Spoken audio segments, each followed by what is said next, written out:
Let's get going on the panel now, and I'd like to welcome our panelists. We have Dusan Petkovic, who is principal at Sprott Resource Lending Corporation. So Dusan, please.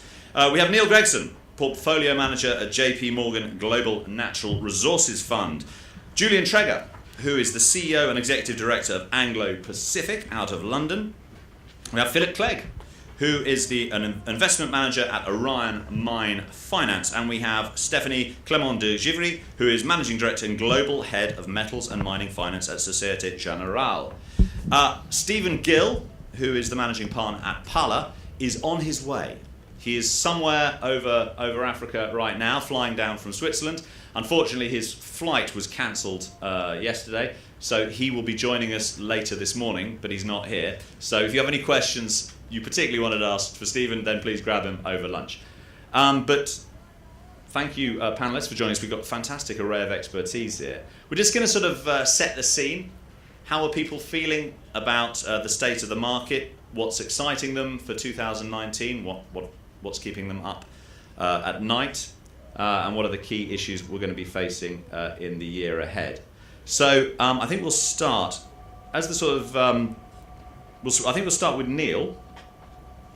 Sort of from JP Morgan's point of view, you've got a lot of colleagues there who invest in various industries.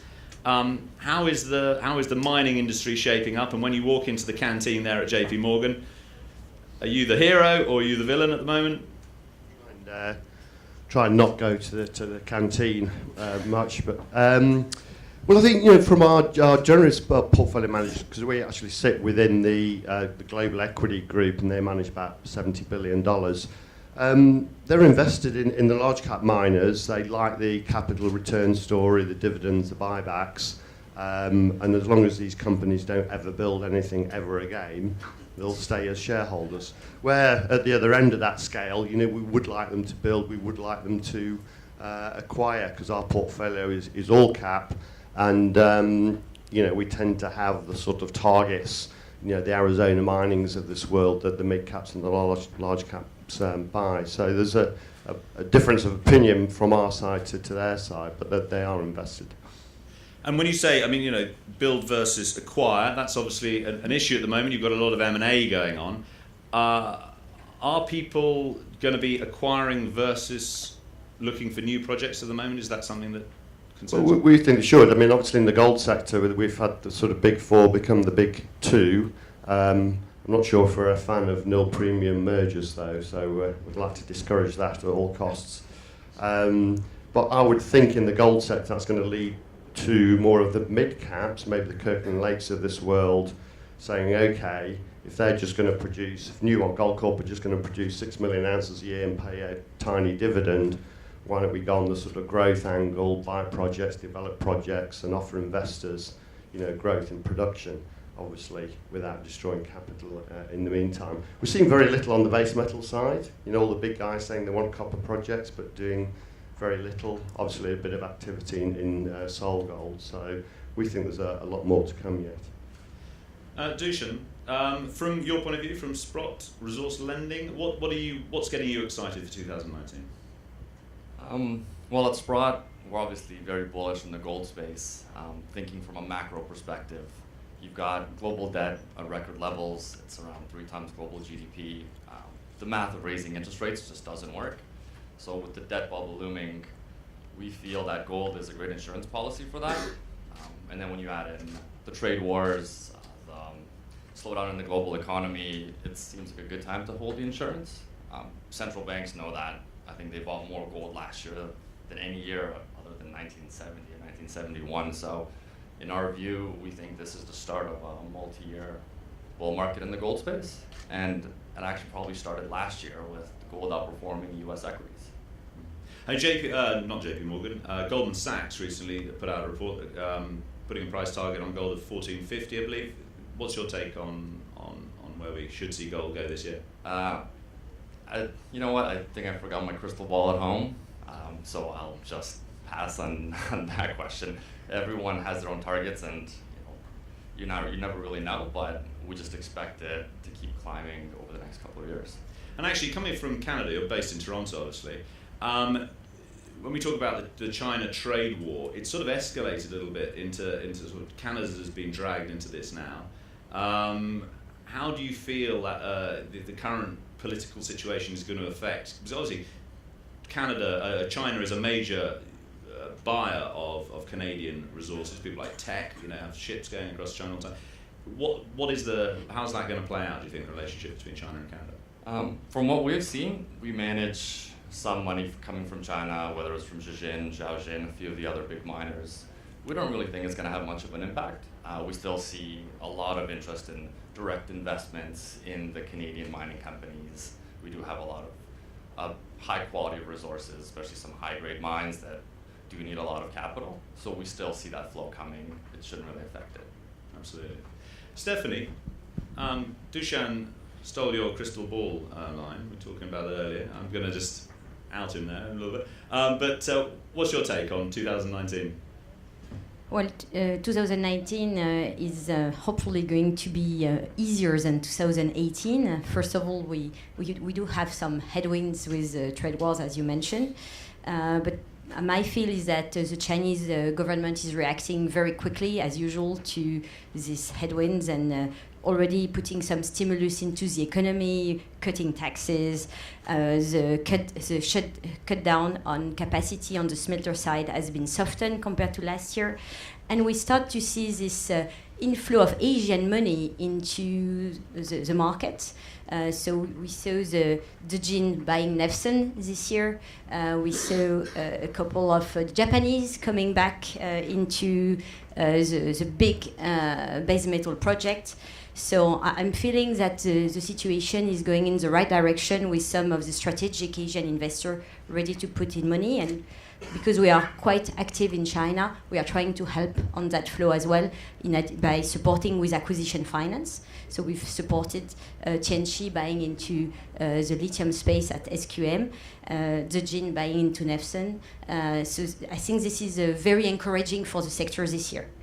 You talked about infrastructure stimulus spending from China. What is the capacity, though, for China to continue priming their economy? But with the capacity of China, it's always a bit of a question mark. You wonder if the sky is the limit sometimes. So I think it's more that the Chinese are going to be very selective on the quality of projects. And on that, I think we are aligned, and we are ready to help them to select the right projects who have gone through scrutiny and can deliver value over time. And to the point of Neil, the idea is to be building more capacity without destroying value. So I think this is going to be the the criteria they follow, in addition to securing offtake, obviously, which is their main goal. Absolutely. Julian, based in London there. How's the mood? You obviously you work both on the private equity side of things, but also the royalty and streaming side of things. How are you feeling about the year ahead? Well, I mean, as a contrarian and somebody who looks at the glass half full, I'm very excited. But I think things are not getting better; they're getting worse, and that's an opportunity to some degree for financiers. I mean, I do think that we are in this phase where capital inflows to the sector continue to be focused on very liquid, large names, and therefore, smaller companies are starved of capital. I think private equities having problems in a number of funds, and there's less capital there. And I think that the events at Vale are going to have a negative dampening effect on sentiment and flows towards the sector for the foreseeable future. So all of that is actually good for people who provide capital. And what it is doing is creating longer term this massive and increasing displacement of supply, which will lead to much higher prices. And we're going to see, now with iron ore and pellets, a taster of that. So I think it's bad, it might get worse, but it's also, the good news is it's a longer term opportunity to invest. Absolutely, and we typically see at the bottom of the market sort of the more exotic forms of finance, such as royalties, streaming, doing well, and it's a good opportunity. So yeah, in that being in that space is good timing. Well, I think, yes, the alternative financing sector, I think, is becoming viewed as less exotic and more mainstream because it's providing a lot of the shortfall capital that is required at this stage. And so I think it is becoming part of the thinking of most companies in terms of how they move forward. Absolutely. And Philip, you must be feeling the same sort of way. I mean, Orion's been pretty active over the last year or so. Yeah, absolutely. We're raising our third private equity fund. This past year we raised a new fund, which is a royalty and streaming fund in sort of non-base and precious metals. So we're seeing lots of opportunity in royalties and streams. But I think the big thing for us in the forthcoming year is really going to be M&A and M&A finance. So last year, one of the key transactions that we had was the management buyout of Dalradian. So a fairly large transaction for us, about 500 million Canadian. And that was really a function of a couple of things. A dislocation in terms of valuation versus true fundamental value of a company like Dalradian last year. And in addition to that, just people not really understanding the real risks associated with that company. And I think that the transaction with Dalradian will be emulated with other companies, particularly in the gold sector, hopefully a bit in the base metals. And the reason for that is that really valuations are so exceptionally low right now. How much did you raise for your new fund? Well, the last fund was 2.1 billion. The royalty and streaming fund is still in the process of being closed, so it will be about 500 million. But without to go into the semantics of it, the royalty and streaming fund is basically it's a bolt-on, and it's not in base precious metals; it's in industrial minerals. Industrial minerals. Any ones in particular? What do you like to look at? Well, anything outside of base and precious metals is of interest to that fund, but we see opportunities in things like mineral sands, in potash and other fertilizers, some of the minor metals. One of the transactions we did last year was the world's first lithium stream, which was with a company called Nemaska Lithium. They're here, and that was part of a wider development financing for the company. And what we found is that transaction was a huge success, and so we thought we'd try and emulate that with more industrial minerals. So we see opportunities in the battery metals for that portfolio.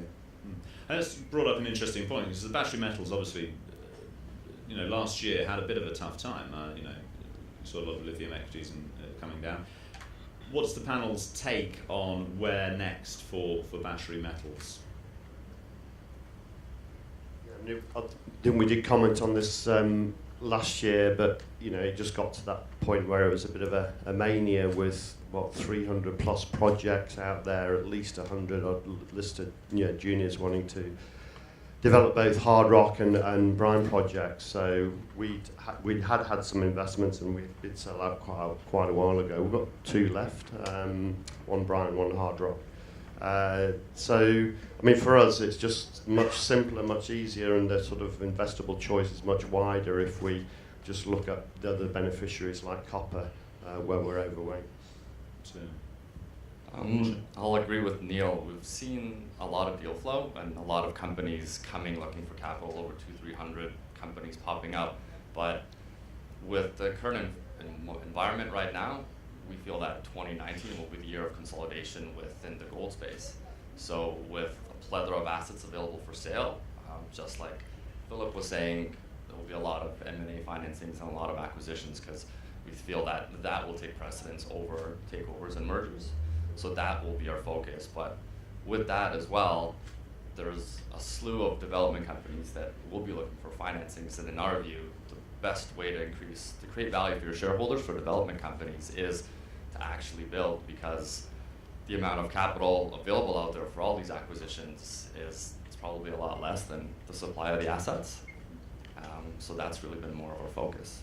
But going back to the battery metals question in particular, looking towards the future, you have all of these car companies now bringing out ranges of EVs.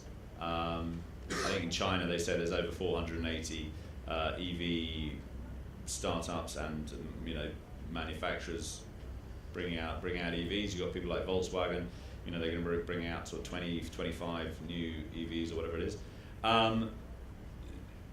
This is probably a good, is it now, we've seen the heat come out of the market. Is this creating an opportunity for people who maybe missed the battery metals mania the first time around to actually get into a space that will grow in the future? Julian, do you? Well, I think obviously it will grow, but the question is, will supply grow faster? And I think not all battery metals are the same. I mean, it's clear that there's a ton of lithium in the world, and it hasn't really come into production yet, and it's going to be, like any other commodity, the low-cost, easiest to market producers are going to be the winners, and so it's a matter of choosing those. I think also with cobalt, everybody initially thought it was sort of this incredibly rare thing that's only found in the DRC, but now that when the price goes to $112,000, everybody starts to look for it, and suddenly, you find it in Canada, and you find it in Chile and Peru and in Australia and in Zambia, and it's actually not so rare. So, I think vanadium is different because I think vanadium is rarer. But I think it's going to be commodity by commodity. What I do bemoan, however, is the lost opportunity for the sector to have really embraced, because it was an opportunity for the sector to be seen as 21st century forward-looking, not 19th century. Unfortunately, none of the majors really embraced battery metals in a big way because of their dependence on iron ore. And so that opportunity to remake the image of the sector, I think, has been slightly lost, and I do hope that some larger companies emerge which are championing this as part of the changing image of the business, which is desperately needed. It's interesting you say that, though, because but a couple of weeks ago we were watching. There was a video put out by BHP Billiton, because obviously they're big in the copper space, and it was all about EVs and how there's going to need to be a big build of infrastructure, charging infrastructure for EVs, and how that's going to feed into copper. And they were really sort of seeming to be repositioning themselves as a company of the future. And yeah, so I think, and I've seen their ads as well with like wind turbines, so looking to be very green, and I'm glad that that's happening, because one of the problems of our sector is trying to communicate the relevance to the world and what the world would be without the mining sector, and we haven't done a good job of that thus far, and better communication is required. Absolutely. Maybe jumping on Julian's point, I think some of the major, like Glencore, has been repenting themselves as a EV battery provider of raw material, and Rio has the big Jadar project in Serbia. But I completely agree with Julian that this is a really unique opportunity for the industry to look more modern, to look like we are participating in the energy transition. From that standpoint, Société Générale is strongly supporting the industry. We started with the easy part, so because in particular on lithium, we are supporting Greenbushes, the Talison mine. And it's tricky to finance more of this kind of new greenfield, because from a bank standpoint, this market are very difficult to predict, because demand and supply are moving in different with different pattern, which means that you could see very well a price drop like what we saw in 2018. This being said, I think for with the right of takers, for Australian company, it's going to be going into China, and now for European project, maybe going into the new emerging gigafactory industry in Europe. I think these projects are financeable as long as you can demonstrate a low-cost position on the cash cost curve. Yeah, I actually just was going to say exactly the same thing. I think you just need to pick the right companies, and being on the lower end of the cost curve is hugely important. But one of the wonderful things about mining is there's plenty of different commodities to invest in. So, year before last, if you're in lithium and cobalt, you made a lot of money. Maybe you'd lost some last year, but if you're in vanadium, you'd have made a lot of money, and you wonder whether in the next few years, nickel might be the place to be.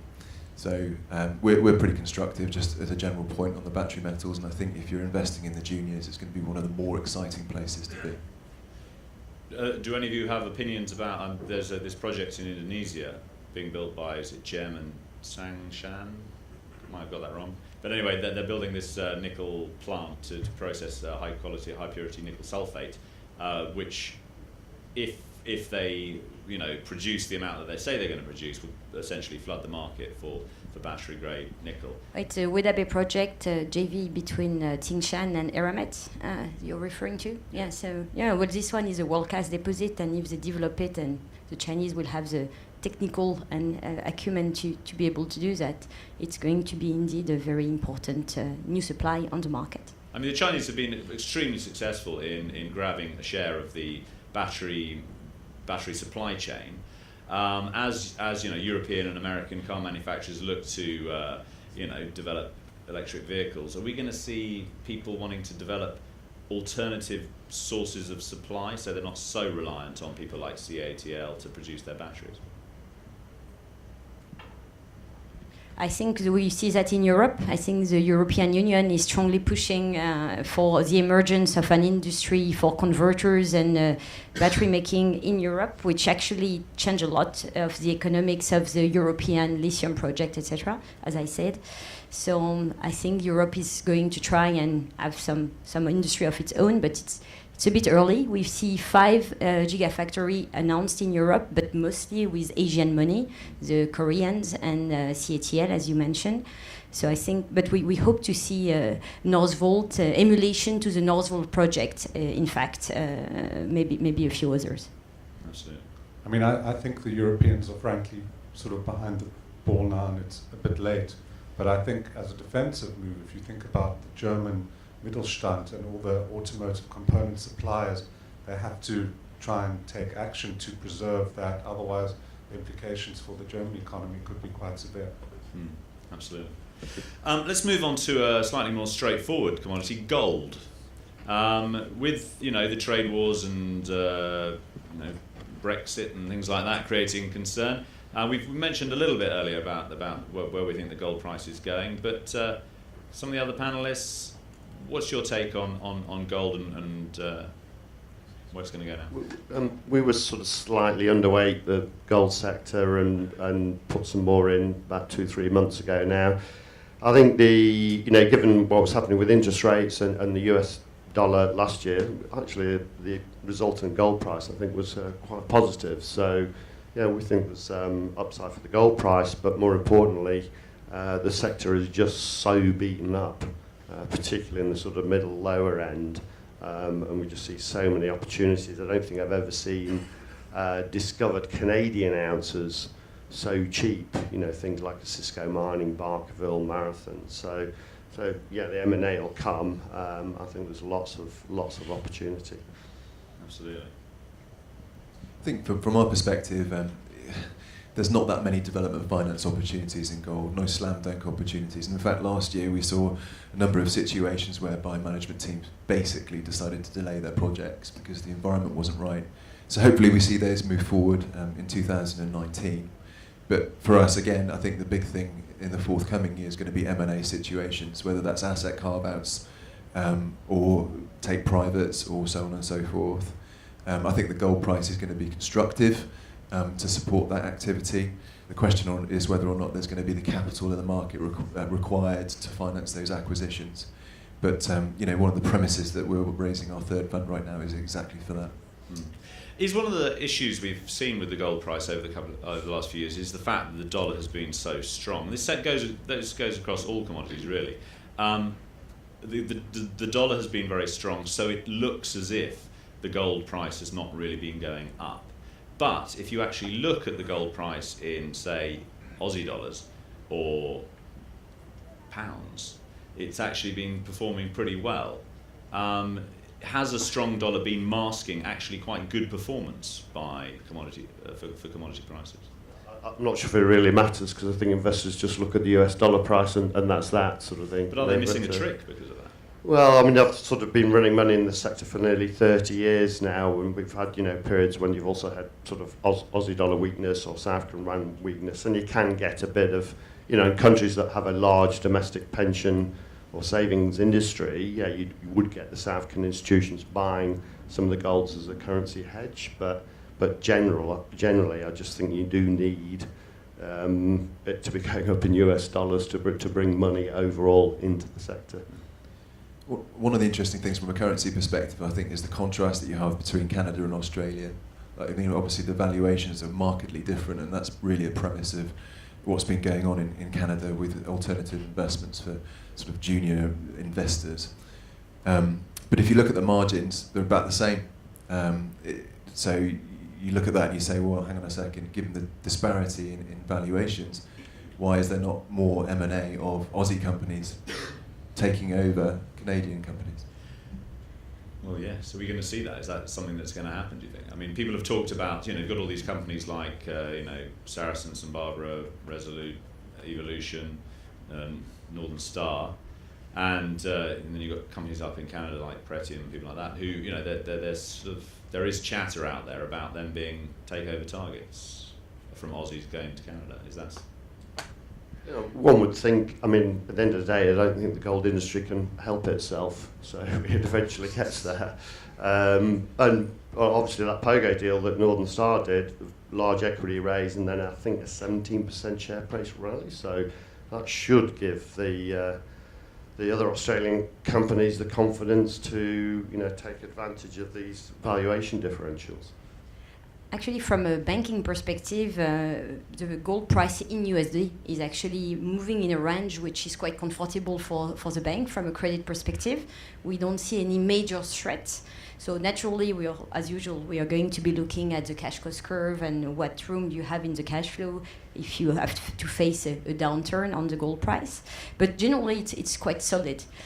So we've seen some underwriting coming back into the gold market. So, for example, we underwrote the refinancing for Pretium just at the end of last year. So I think there is a capacity in the market to fund this acquisition, this potential takeover, because banks are relatively comfortable. Of course, when you go to Australia, where our Australian clients are able to lock in through hedging a dollar AUD very attractive price, it increases their debt capacity, the debt capacity they can put on their balance sheet, and therefore it gives them relatively more firepower to go outside and buy something attractive to them. So I don't think the funding of this acquisition is going to be an issue. It's more the question of value and how much value they can get compared to what they have. And I guess the lack of, as you say, the lack of volatility in the gold price over the last year or so is giving the banks confidence. You're quite conservative folks, I guess. From SocGen point of view, happy to put more money back into mining and... Well, I think generally we've been supporting the industry for several decades, so we are happy to give money to the industry. What's interesting is that right now we feel a bit less lonely than where we've been at some points in the last few years. As I said, the underwriting is coming back, which means that for a project you can find two banks to underwrite together 200, 300 million, even up to even larger amount for some established mining corporates. But even for junior projects, you do have that capacity, and I think this is very reassuring for the junior miners, because they could be finding alternative in the banking market that were not necessarily so obviously there in the last few years. Philip, you look like you're going to say. Well, yeah, I was going to say that I think that it's interesting looking at the capital markets just in a wider sense, in that debt has become, over the last year, maybe 2 years, much more freely available. It seems like a relatively healthy market now, whereas 3-4 years ago, you'd say it was pretty unhealthy, and really the only player that was investing was us at Orion. And whereas now, for the juniors, equity is really hard to come by. And so we're increasingly looking at that space to invest in. More and more equity is going to be part of our portfolio for the third private equity fund. And so, and also we're getting a number of calls at the moment from companies that are, close to making a construction decision, but not quite there yet, realizing that they can't get equity from the markets, realizing they don't want to suffer the dilution even if they could, and they're asking for things like streams. So things are moving, I think, in that direction. Absolutely. Maybe worth noting that actually there is a good interaction between the various source of funding. Regularly, and I'm going to mention the Lundin Gold transaction that closed last year. We have a group of banks, including with export credit agency support for the high-risk countries, combining funding with Orion, with Blackstone, with a number of PE firms, and which I think is also important for the industry to take note of. We can combine, even though the intercreditor discussion may be a bit long and complicated, it works. And at the end, we can raise a significant amount of money for a high-risk country like Ecuador, which is, I think, very positive. Yeah, it's the collaboration. I think every single construction financing story right now is not one player. It's sort of 3, 4, 5 different players. And so I think we'll see even more collaboration this forthcoming year. No, I was going to add, we do see a lot of capital flowing into the sector, but more on the debt side. At least this is what we've seen. We run an institutional credit fund, and we're closing on our second fund now that'll bring us to just over $1.5 billion. So there's a lot of interest in that, but the gap has been the lack of equity for the junior and for the development companies. And what we've done is we've actually managed to convince our investors that this is a great opportunity, which now allows us to deploy 20-30% of our fund in the equities, the convertible notes that we like in order to take advantage of that, because there's a lot of value there to be harvested right now. Just going back to the image of the sector, I think this whole development of more collaboration is very helpful, because a lot of the sector was set up under 19th century sort of Ruhr German military conditions where everybody competed for world domination. And actually, I don't think that served us very well, because people run one another down, whereas the Silicon Valley model of working together, being in this together, and bolstering one another, I think is a much better model for the sector going forward. And so the more people are working together to make sure that things happen and are successful, I think the better it is for the image of the sector. Absolutely. And I guess this industry is all about finding the gaps, isn't it? It's whether there's a supply side squeeze or there's a lack of funding here and there. I mean, like Sprott, for example, you cover the full range of funding options. So when you're saying, well, equity's a bit tight in the market, you've probably got Rick, Rule sort of rubbing his hands and thinking, excellent, I'm going to be able to go in there and snap up some things on the cheap. No, that's right. I mean, the benefit of working at a firm like Sprott is that we invest from anywhere from venture capital, junior, first drill hole, all the way to construction development. So we get to build a relationship with these companies from day one and walk them all the way down to production or an eventual sale. But in terms of retail investors or just equity investors, generally for the junior companies, we've found it's still relatively hard to raise capital. Which is, fortunately, we found it on the private equity side. I mean, one thing we should probably bring up is this Vale incident at Vale at Brumadinho dam collapse. Absolutely terrible story, and one of the terrible things about it is it's not the first time in recent years that this has happened. How do you think this is going to affect flows of funding into the sector? Are people going to invest in these sort of things anymore? Well, from our perspective, we've always been really quite sceptical on tailings dams, and particularly upstream tailings dams.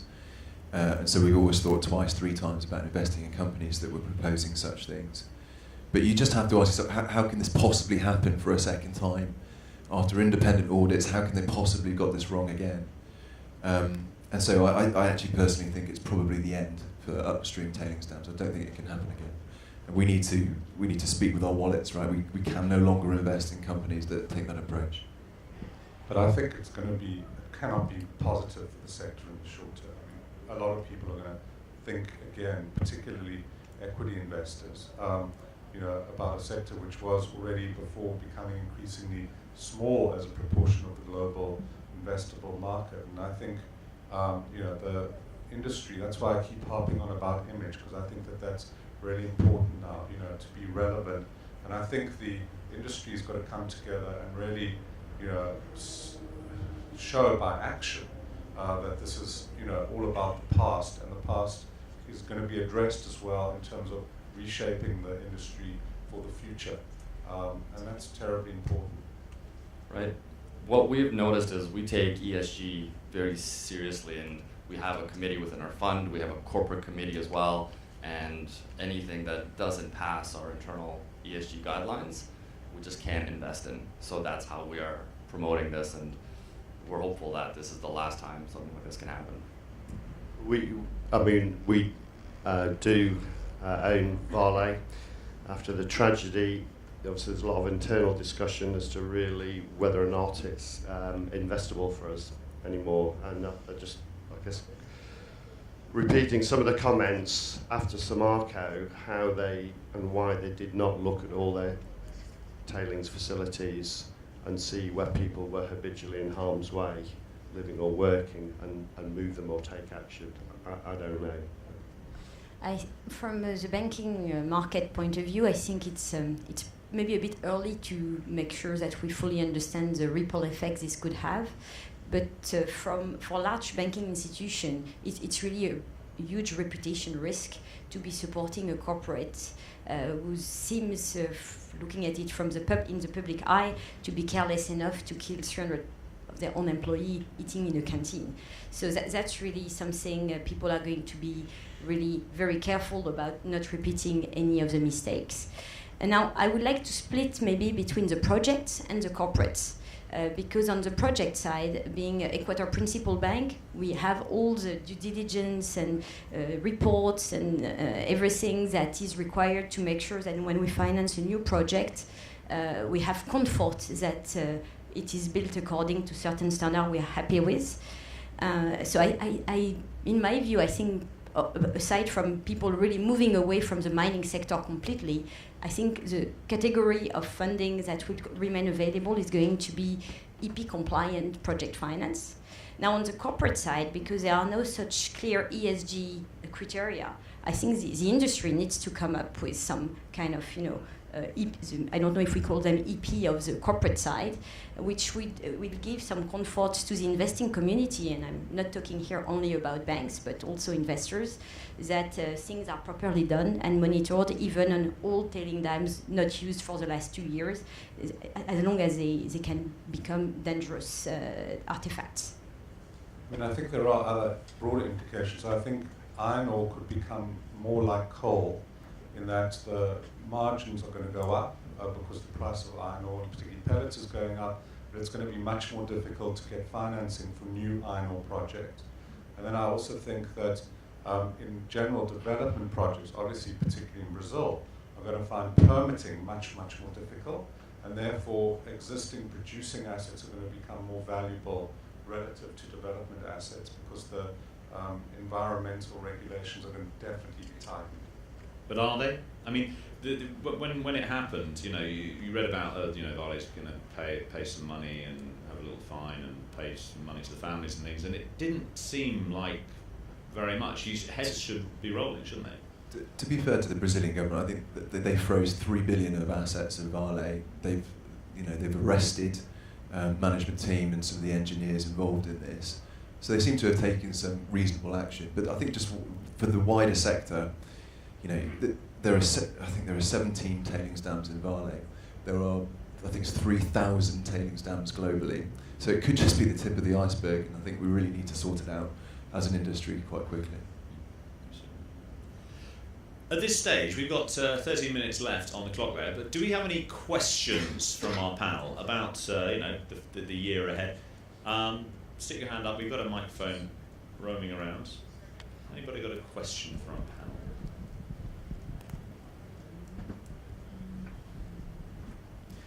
Well, while you're thinking about questions, I'll come back to you for questions, and I will expect a question, otherwise I think we get very cross. What would our panelists like to see mining companies doing in 2019? There's obviously a lot of acquisition at the moment, but is that if everyone's just acquiring new projects rather than looking for them and developing them, are we setting ourselves up for another supply side shortage? What would you like to see the companies that you're invested in doing in 2019?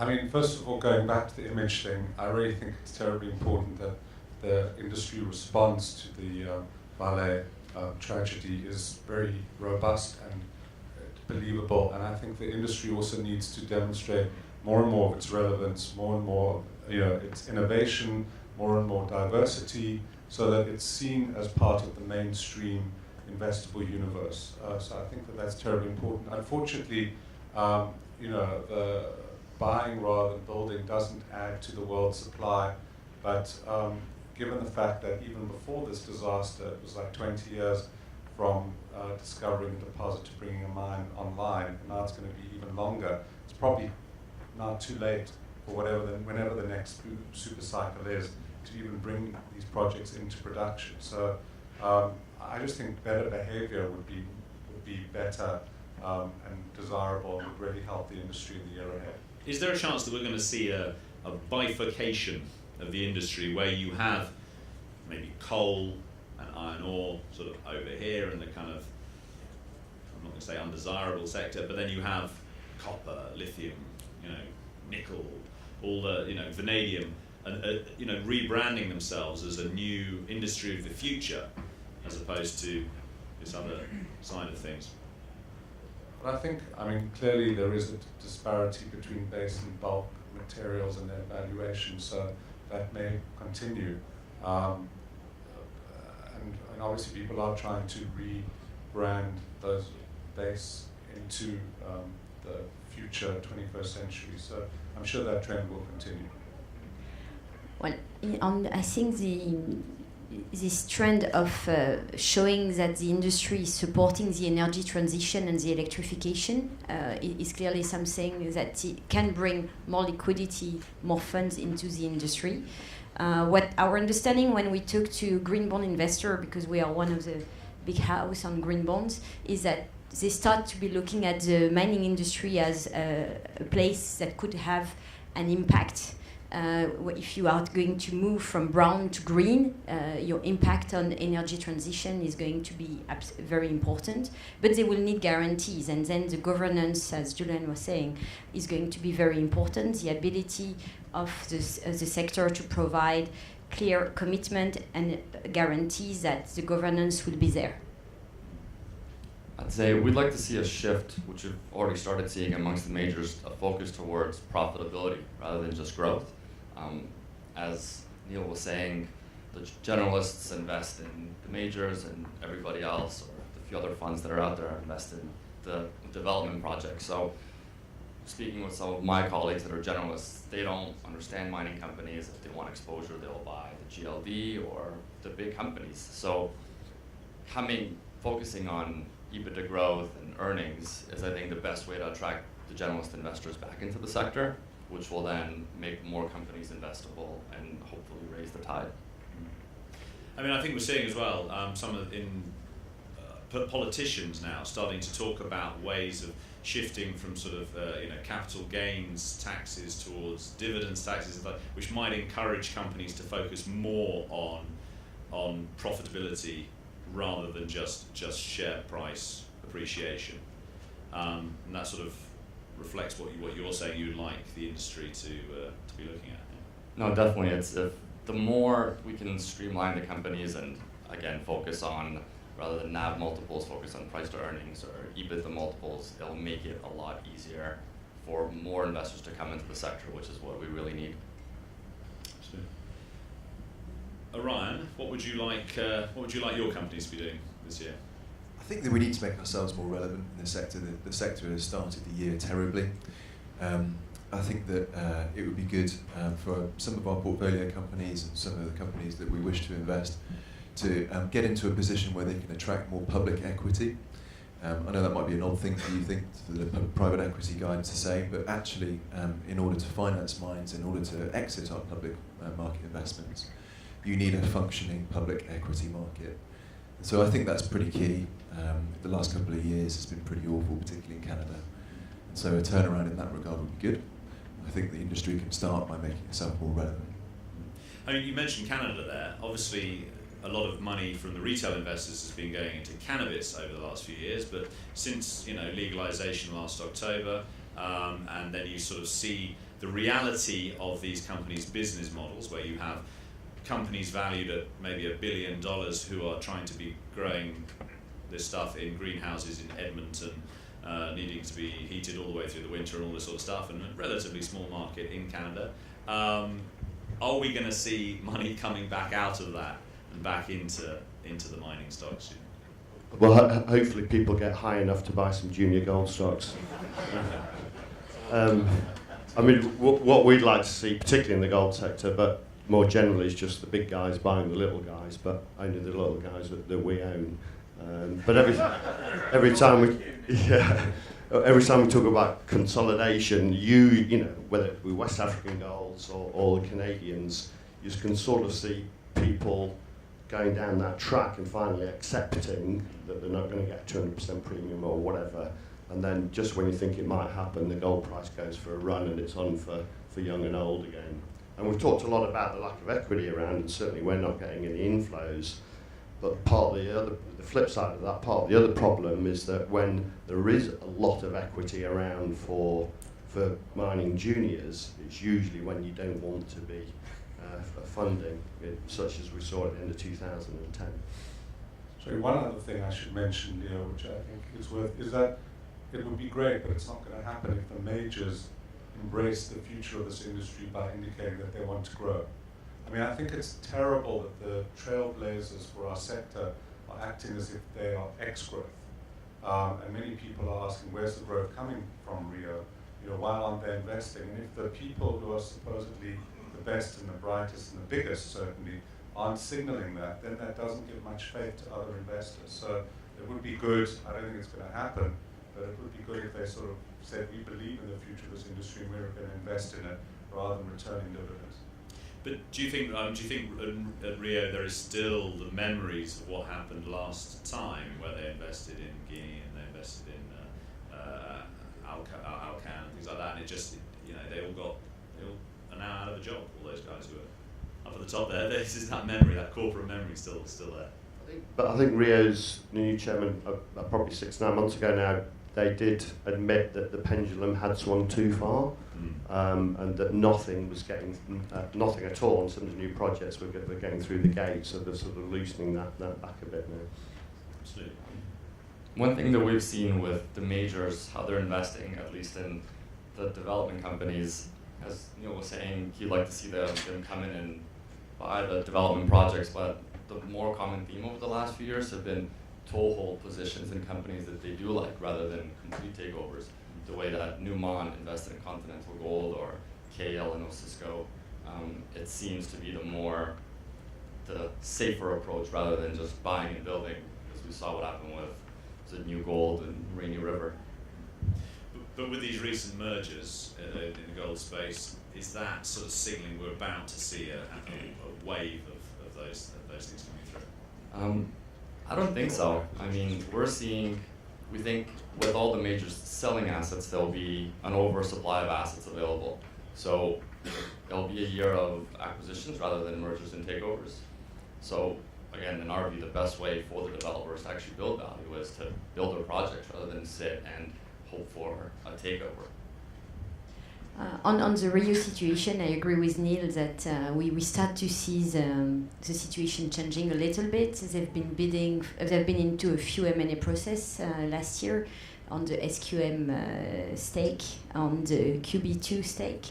So it looks like they are sending some signals that they could start reinvesting. They do have long-term projects, but they are like 10 years, 15 years projects. So what they need is a new project with a short-term time to market to fill in that gap. And I don't think they have that today, and it's going to be interesting indeed to see if they make the move to get their feet in the water and invest in more near-term type of projects.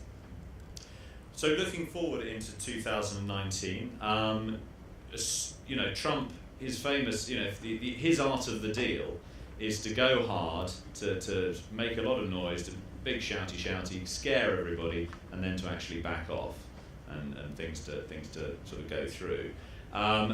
Do you think that's possibly what's happening with China? We're going to have a lot of noise, and then at some point this year, it's going to get solved. And once that happens, what would that mean for the industry going forward? I mean, I think it is being solved. I mean, I think Mr. Trump is now in the running up to the presidential election. The war thing has been a disaster, and the shutdown.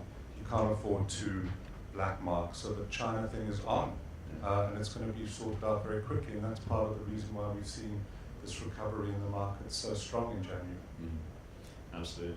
And so for 2019, if we're coming back at this time next year, and in 2020, amazingly, 2020, how are we going to be feeling? Do you think up from here to there, or down, or neutral? Let's go down the panel here. Start with Dushan. We definitely feel that it's going to be a lot better with the gold price moving the way that it's going. The Fed has pulled the plug on increasing interest rates. We have a feeling that we're going to be in a much better position with hopefully a lot more equity being raised this year to move projects along. Neil. Yeah, well, it feels like we're past the worst, so I would say strongly up. If I'm wrong, I might not come. Julian. I think we will be up, but I do think this will be a year of two halves. I think the first half is going to be not good, because I do think this Vale thing is going to create a dampener for the whole sector. But hopefully in the second half, with the Chinese trade deal done, things will feel much better. Yeah, I mean, there's been a huge macro overhang, particularly over last year because of the trade war. But actually, some of the fundamentals, particularly in the base metals, were a pretty tight market. And so we're of the view that it will be constructive this year. Fantastic. Stephanie? Yeah, again, we're all in agreement that some of these markets are really back into structural deficit, which is going to create a price incentives that we need to see more investment. That hopefully will not be derailed by any prolonged negotiation on the Chinese side. The Trump administration is asking for quite fundamental change in the way the Chinese are letting people invest in the market, but at the same time, it's up to them to decide what's good enough for them. So it's going to be very interesting to see how this unfolds and what the political agenda drives them to accept. So generally, positive outlook. Fantastic. So that's 5 positives. We'll see how we go over the next year. We've managed to get through this panel without even mentioning Brexit. So there we go, because nobody seems to think that that's even a problem. So anyway, that little ding suggests that we've reached the end of our time, but can I have a big round of applause for our opening panel?